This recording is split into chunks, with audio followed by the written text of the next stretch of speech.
ৰাজ্য চৰকাৰে 360 কোটি টকা ব্যয়েৰে গুৱাহাটী চিৰিয়াখানাৰ আধুনিকৰণৰ কাম চলাই আছে।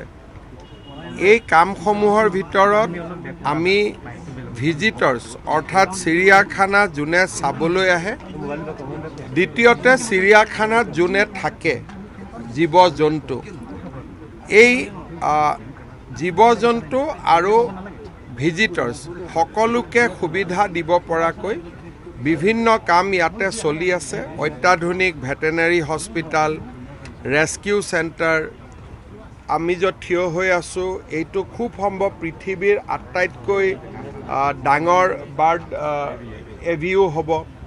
আৰু আমাৰ বিভিন্ন এনক্ল'জাৰ বনিব যাতে জন্তুসকল বা জীৱ জন্তুসকল ভাল কৰি থাকিব পাৰে। এটা যথেষ্ট ভাল আঁচনি যোৱা বছৰ আমি আৰম্ভ কৰিছিলোঁ।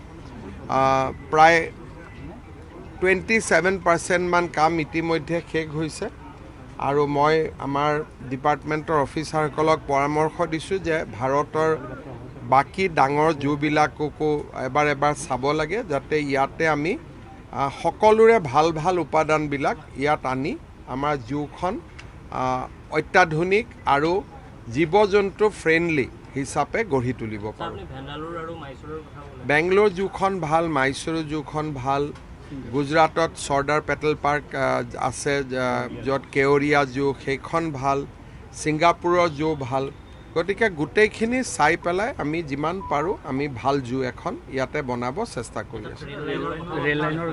মানে এনেকুৱা বেটেৰীৰ থ্ৰুদি ৰেল চলে, কিন্তু ইয়াত পাহাৰ আছে, সম্ভৱ হয় নহয় মই তাকো চাব দিছোঁ যে যদি এক্সপিৰিয়েঞ্চ এটা হয় যেন আমি ৰেলত উঠি পেলাই গোটেই জুখন চাইছোঁ, কিন্তু পাহাৰৰ কাৰণে কিছু সমস্যাও থাকিব, কিন্তু দবা কম হ'লে হয়তো পাৰিব। মই চাব দিছোঁ, তেওঁলোকে চাব। 2-3 বছৰ লাগিব। বাউণ্ডেৰী ৱালো বনাব, তাৰো টেণ্ডাৰ কল হৈছে, বাউণ্ডেৰী ৱালো বনাব। গোটেই প্ৰজেক্টটো খুব ধুনীয়াকৈ চেজ হ'ব। ৰাজ্য চৰকাৰে 360 কোটি টকা ব্যয়েৰে গুৱাহাটী চিৰিয়াখানাৰ আধুনিকৰণৰ কাম চলাই আছে। এই কামসমূহৰ ভিতৰত আমি ভিজিটৰ্ছ অৰ্থাৎ চিৰিয়াখানা যোনে চাবলৈ আহে, দ্বিতীয়তে চিৰিয়াখানাত যোনে থাকে জীৱ জন্তু, এই জীৱ জন্তু আৰু ভিজিটৰ্ছ সকলোকে সুবিধা দিব পৰাকৈ বিভিন্ন কাম ইয়াতে চলি আছে। অত্যাধুনিক ভেটেনেৰী হস্পিটাল, ৰেস্কিউ চেণ্টাৰ, আমি য'ত থিয় হৈ আছোঁ এইটো খুব সম্ভৱ পৃথিৱীৰ আটাইতকৈ ডাঙৰ বাৰ্ড এভিউ হ'ব।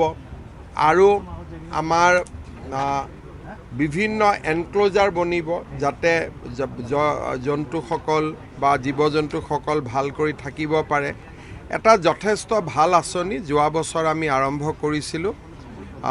প্ৰায় 27% মান কাম ইতিমধ্যে শেষ হৈছে আৰু মই আমাৰ ডিপাৰ্টমেণ্টৰ অফিচাৰসকলক পৰামৰ্শ দিছোঁ যে ভাৰতৰ বাকী ডাঙৰ জুবিলাককো এবাৰ চাব লাগে, যাতে ইয়াতে আমি সকলোৰে ভাল ভাল উপাদানবিলাক ইয়াত আনি আমাৰ জুখন অত্যাধুনিক আৰু জীৱ জন্তু ফ্ৰেণ্ডলি হিচাপে গঢ়ি তুলিব পাৰোঁ। বেংগলোৰ জুখন ভাল, মাইচুৰু জুখন ভাল, গুজৰাটত চৰ্দাৰ পেটেল পাৰ্ক আছে য'ত কেৱৰিয়া জু, সেইখন ভাল, ছিংগাপুৰৰ জু ভাল। গতিকে গোটেইখিনি চাই পেলাই আমি যিমান পাৰোঁ আমি ভাল জু এখন ইয়াতে বনাব চেষ্টা কৰি আছোঁ।